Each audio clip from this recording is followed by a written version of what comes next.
Buongiorno, grazie innanzitutto per essere qui. Abbiamo chiesto un grosso sacrificio domenica mattina e è doveroso ringraziarvi. Vorrei ringraziare anche tutti coloro che ci hanno consentito di realizzare questo momento, questo appuntamento, iniziando da ANCE che ci ospita, il Comune di Milano e il Ministero dello Sviluppo Economico, MiniWiz e Ferrarelle che ci hanno consentito di realizzare questo appuntamento e tutti quelli che ci hanno patrocinato e che, come dire, credono in questo tipo di iniziativa.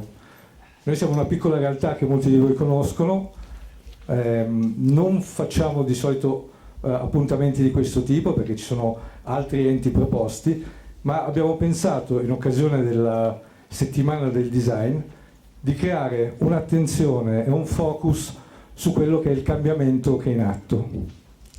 L'economia circolare e il design circolare sono il centro di quello che sta succedendo a livello mondiale. Milano in questi giorni è il centro a livello mondiale dell'attenzione per via del design e dell'architettura e quindi abbiamo invitato una serie di attori che sono attivi in questo cambiamento a essere presenti e a raccontare in che modo, in che veste proattiva loro stiano effettuando il cambiamento. Avrete modo di vedere diversi tipi di realtà, nazionali e internazionali, designer, imprenditori, persone appartenenti al terzo settore che si muovono nella stessa direzione. Quello che noi ci siamo proposti è di realizzare una serie di fotografie che diano lo spaccato dello stato dell'arte. Vi chiedo, prima di incominciare i lavori, una gentilezza: tutti i materiali, bottiglie di plastica, tazzine, conservatele, buttatele dove ci sono gli appositi cestini, perché il nostro amico Arthur, che adesso verrà a spiegarvi che cosa fa, recupererà tutti i materiali rendendoli materiali di produzione. Tutti i materiali che voi siete abituati a buttare diventano materiali che possono essere riutilizzati in maniera super efficiente. Grazie per l'attenzione. Lascio la parola a Paola Maugeri, che sarà la nostra conduttrice o moderatrice per tutta la giornata. Grazie.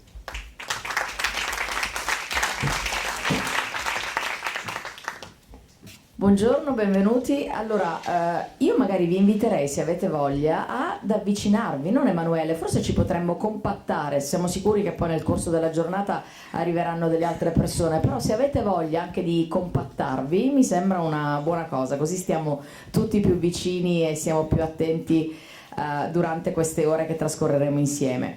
Benvenuti a 5V8 Circular Forum, metodologie, visioni e pratiche di design circolare.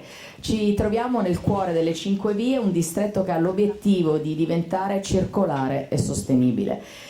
In questi 2 giorni vogliamo, e lo faremo sicuramente anche perché abbiamo personaggi di grandissima caratura, indagare possibili scenari futuri legati ad un sistema economico in grado di rigenerarsi da solo e in cui ogni scarto produttivo diventa risorsa per qualcun altro o perché, per qualcos'altro, perché no anche per qualcun altro. Allora, mentre preparavo questo intervento, questa piccolissima apertura, pensavo alla mia compostiera. Io per un anno ho vissuto a impatto zero, senza luce, elettricità, frigorifero, nulla, nel cuore dei Navigli. E ho scoperto la meraviglia della compostiera, come gli scarti di frutta e verdura di quello che mangiamo, grazie a degli esseri viventi intelligenti e operosi come i lombrichi, poi diventino terra. E allora lì veramente capisci come tutto c'è un ciclo, c'è una circolarità, e come la natura, nel momento in cui facciamo veramente attenzione, ci permette e ci propone di vedere le cose da un altro punto di vista, ed è quello che vorremmo sicuramente fare in questi giorni. Quindi riduzione degli scarti e dei rifiuti legati alla produttività, materiali che a fine ciclo diventano qualcos'altro e poi soprattutto vanno a far parte di un circolo virtuoso, ben oltre ovviamente il semplice concetto di riciclaggio, che anche quello è fondamentale, però è vero che noi vedremo lo step successivo durante questi 2 giorni, cominciando adesso. Inutile sottolineare quanto economia circolare significhi un sistema economico pensato per potersi rigenerare da solo, e quindi un sistema virtuoso che ci vede in prima persona protagonisti. Io direi che possiamo cominciare e cominciamo peraltro con un soggetto molto interessante: l'architettura di interni ed esterni, design e sostenibilità ambientale, forniture circolari, prodotti interamente costruiti con materiali riciclabili, riutilizzo degli spazi e ergonomia. Abbiamo qui sul palco, che adesso sale per dare il suo speech principale, poi si aprirà una tavola rotonda. Questa sarà più o meno anche la struttura che avremo da adesso in poi. Arthur Wang, fondatore e CEO di Miniwiz.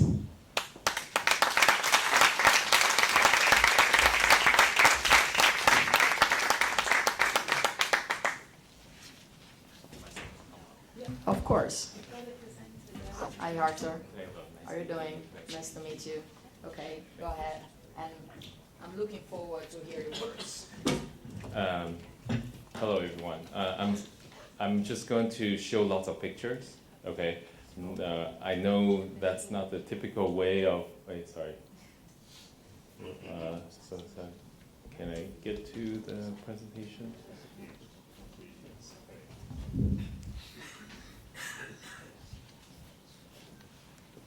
But so while we're setting up, please, I don't know, sorry, Emanuele has said that in the beginning, but yeah, you said that, sorry, I wasn't paying attention. So what that can be is the machine in the Castello right now, it's powered by the sun, can turn all that stuff you throw away into this. This is polystyrene, it's all these coffee cups, and all the beer cups that you see in San Lorenzo, which is in Cinque Via, and at night, right? All that, this is a PS. And all that coffee cup we were drinking this morning.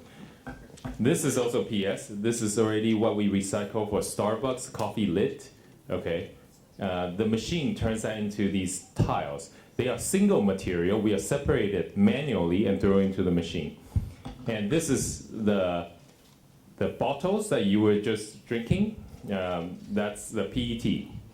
And this is PP, which is the bottle lid that you are throwing away. So whatever that you have there, please, we're going to try to use all the material we collected. We're going to try to turn that into something that's quite fashionable later for the week. So hopefully you guys can see all that in action. I also want to invite you guys to potentially not potentially, it is our office in Milan. Everything in there, from the artwork to all the furniture, to the fabrics, to even the foam inside the sofa, are all made from 100% recycled material. Okay, and this is the machine that we mentioned before. It's deployed in Castello, which is the location of the office is also next to Castello at Foro Bonaparte, 51, which is, okay, so the machine opens, powered by the sun, water, air, everything's being filtered into the machine. So it's fully circulating itself in the machine. But can you get to the presentation? Perché lui è un personaggio veramente incredibile. Is a structural. Voi avete anche, per chi non parla l'inglese, potete avere tutto per la traduzione. Is a structural engineer, architect and pioneer of loop economy building material solutions. E appunto è a capo di questa società che si chiama Miniwiz, which is a company dedicated to upcycling consumer trash and industrial waste, reuse, innovation. Ha avuto peraltro moltissimi premi durante la sua carriera, nonostante sia giovanissimo, e riesce con questo intento veramente incredibile. Soltanto le cose che ci ha mostrato sono pazzesche, se ci pensate. Quello che può essere il caffè che beviamo al mattino, dove è contenuto quello che poi può diventare. Quindi seguite con attenzione il suo intervento, perché ci porterà veramente totalmente da un'altra parte. In un luogo dove mi auspico tutti possiamo vivere un giorno molto vicino. Yeah? Fantastic. All right, so this is the first slide, sorry. We're based in Beijing. Just a general overview of who we are. We're based in Berlin, Beijing, Taipei, and Milano. Milano, it just happened yesterday, okay, that we are based in Milan. Sorry. Okay, and this is a very complicated graph of how we do things, but for a long time, we work with different brands, from the best of the best from Philip Morris, with other people here also present, all the way to Starbucks, Nike, Starwood Hotel. I personally think they are the worst of the worst, because the worst consumer, actually, they're selling, just asking you to buy more. We're now working with Uniqlo, even worse, H&M, even worse. I'm not saying that in a critical way, okay? I'm just saying that we should be critical of ourselves as a consumer, okay? And we think they have been homing their craft. The brand has been homing their craft on how to sell you more. So we want to learn from them. We hope we can change consumer from this end. But for a long time, we've been trying to change them, okay? But we realized we cannot change them. So we decided to start on our own. We started our own furniture brand called Pentatonic. We want to demonstrate how circular it can be, okay? And for the last 15 years, we have been trying to complete the circle on all the technology that's required for a circular economy. I won't go into every single detail. Maybe we can talk about that later. And this is kind of what we do as a business every year. This is, in general, our company. Like I don't never call it revenue. I call it an investment, because every project we do with a client is actually an investment in a way. Okay, we're using their money for the project. We're investing in the technology. Okay, so in short, we basically use stuff you eat, every grain of rice, every bottle of water you drink, and every computer or cell phone you use has huge amount of waste, which you probably know. Okay. But we try to find the most most sustainable way, mechanically recycle them, not chemically, okay, mechanically recycle them, using just knife, heat, and pressure to recycle them. It's almost like molecular cooking for us, okay? It's like, it's always sugar, you're just treating sugar differently, okay? So this is a very important concept. Okay, it's not chemical recycling. This slide is trying to show you how sad we are at this stage. This is a circular form, yet the furniture we are sitting in is not circular. Okay, everyone's here in the circular form. The material you're wearing right now, I'll bet you, has almost zero recycled content in it. Okay, and that's very sad. We are the most learned mind, okay, let's say in Italy, about circularity, sustainability, but you're not buying any recycled material at all, but you throw away so much more. But why is that? Do you ask yourself that? I can say, on my body, at least it's all made by us. It's 100%, I wouldn't say 100%, I would say close to 80% post-consumer recycled content. The hardest part is, how do you get the look, the feel, the smell to be sexy, to be desirable? Okay, otherwise you wouldn't wear it. By the way, the first version of my t-shirt really scratches me like crazy. Okay, I cannot wear it for more than 20 minutes. Everybody know about PET t-shirts. Of course, PET t-shirts. But in order for you to be not scratchy, you have to put cotton in it, right? You have to put elastomer in it. But once you put cotton and elastomer, the product is no longer recyclable. You see, it's mixed yarn. You cannot recycle anymore, so it's not circular anymore. So our R&D is about how to create a t-shirt with single material that doesn't scratch your, it hurts, yeah? So you cannot possibly wear a shirt like that. That's the R&D that we are doing, okay? So we invent machinery to be able to do that for circularity. And literally, everything is 0% recycled content. Even the government claim there's 60% recycling rate. The actual material being turned into new material is not there. Okay, and recently China stopped the import of European trash and American trash into China. You guys probably heard about that news. And especially in the UK, it's hitting them really hard because the trash is piling up, right? So all that ocean waste people are concerning, actually very strange. They think it's China who's throwing that away. They think it's India, they think it's Africa. It's not true. It's European export that collected trash into these developed nations and they dumped it illegally. Okay, so we have to feel responsible. I mean, I grew up in the West, and then I see the huge difference in what we call this cultural superiority complex. I'm superior culturally, so I think I recycle, and then I criticize someone who doesn't recycle, right? So I think this is something, and I think why we are based in Europe, why we are working in Georgia, why we are working with all the creative people in Italy, is because we are in the business of changing mind, and changing mind at the most stubborn people.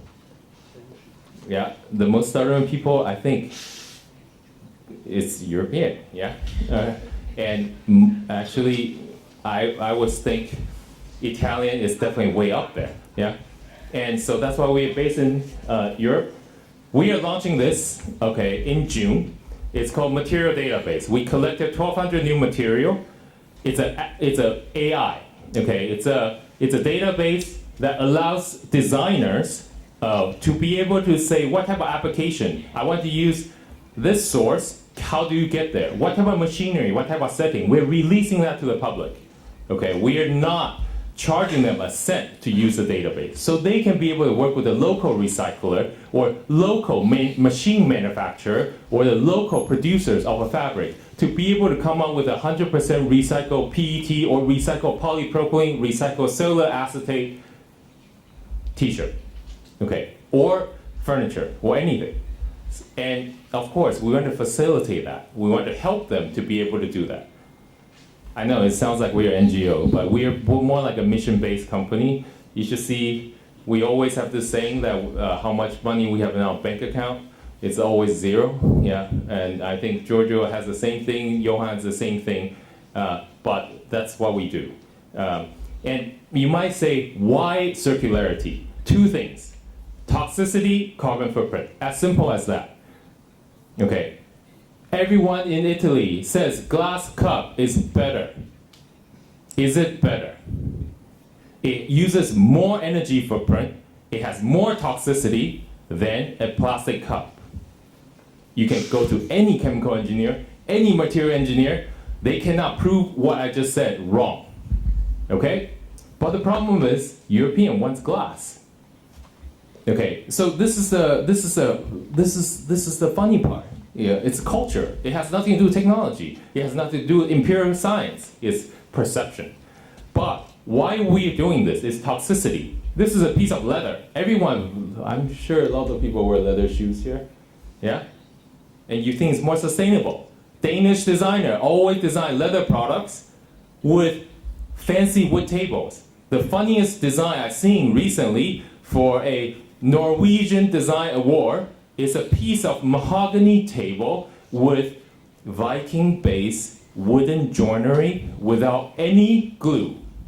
I look at it, I hit myself in the face. I say, what the fuck is wrong with these people? Yeah? Do you know what mahogany is? It's a hardwood. Hardwood. Do you know where hardwood grows? Rainforest. Yeah? Rainforest. Do you know that piece of hardwood takes 400 years to get a certain height?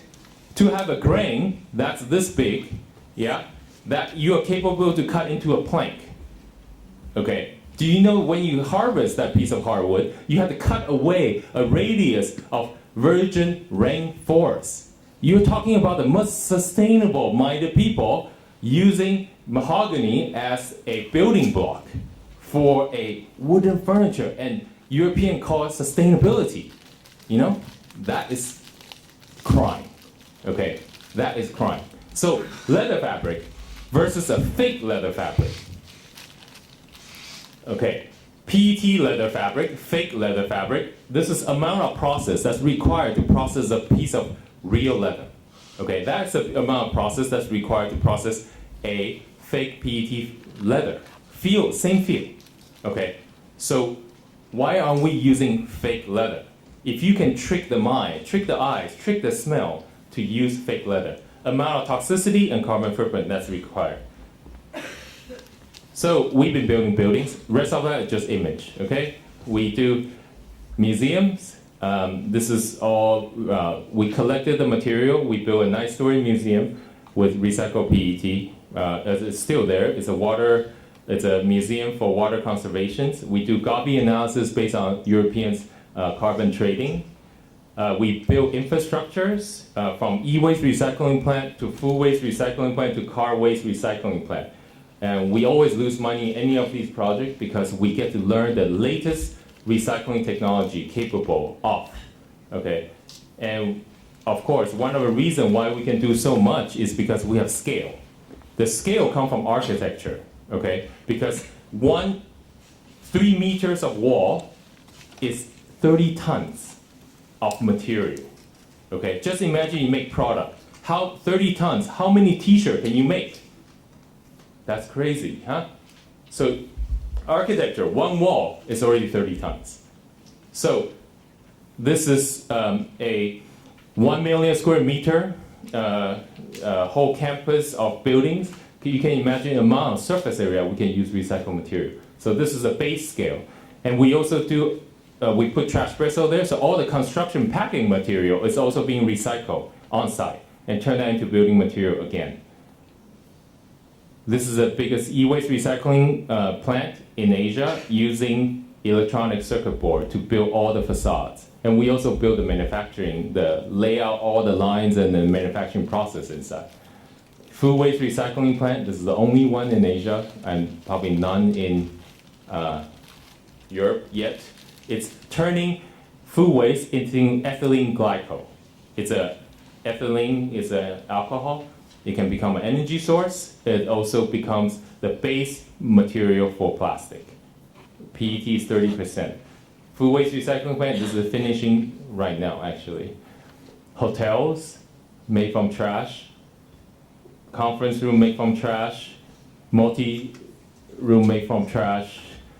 Hotel rooms made from trash, from sofa to bed sheets to insulation boards to concrete formwork made from trash, recycled polypropylene, to Nike store made from trash, Nike lab store in Milan. We're working with Giorgio and other people from South Korea and Nike. So it's in Brera, right? This is in Tokyo. This is made from all Nike shoes, all the fixture system. Philip Morris store, also in Milan and all over Italy. It's also made from waste cigarette butts and recycled PET. And now we are turning a pollution into a solution. It's a recycle, smoking is bad for your lung. Now the spaces is good for your lung because it air purifies the space inside.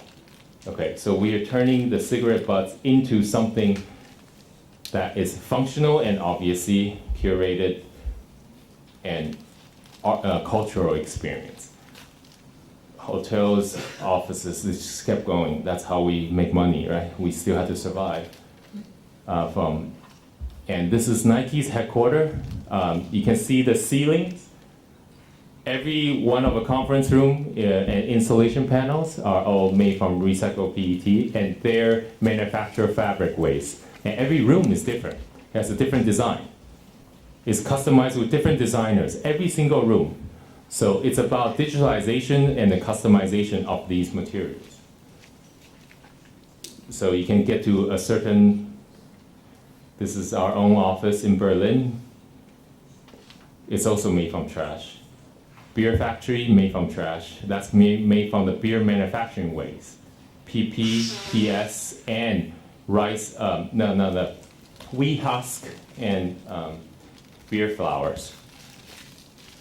This gets smaller. This is all the interior project. And this is stadium. It's only made from 100% recycled PET.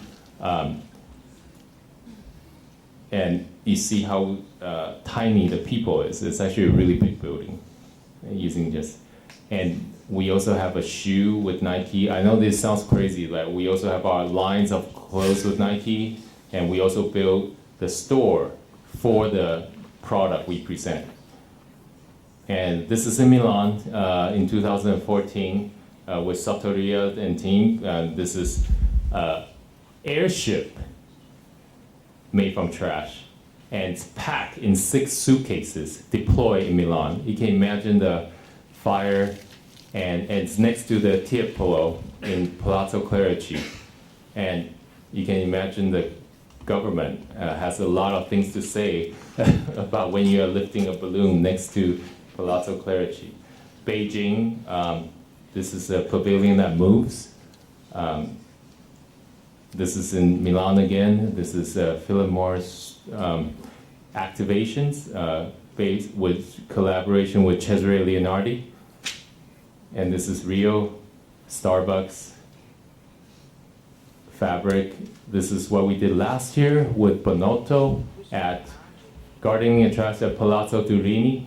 Basically, we're using Piemonte's recycled PET, and then we took them into yarns, and then they, in Bonotto, in Vicenza, they actually weave them into this giant tapestry, non-repeated digital pattern. Okay, and every single one of these flowers and plants and vertical gardens are all made from recycled PET. And they can be formed into different shapes. And this is New York. So Trashpresso, this is London, Qinghai, which is Tibet Plateau at 4,500 meters, where we are working with the local community, where we actually take the trash from the local community and from the tourists, and we turn that into building materials. And from that base building material, we can turn that into all kinds of products. And we're working that with Jackie Chen. In April 22, we will have a TV show across the world called Green Heroes. And it's about turning trash pollution into new materials. And this is, Italy will see it, the TV show will see it in National Geographic. Of course, then it's like we have a lot of crazy stuff that we are working with, from a carbon fiber-like material with recycled PP and recycled PET. So we can build boats, because this boat failed actually, it leaked, okay, and structurally is not strong enough. So we decided that we need something more challenging, so we decided to do an airplane in the last 2 years. And that's why we invented the material for the airplane. So we want to take trash and we want to make that fly. And that would be a Nat Geo TV show too. So that's it. Hopefully that gets your creative juices of what trash could be. Sky is the limit. That's the last word. Thank you so much.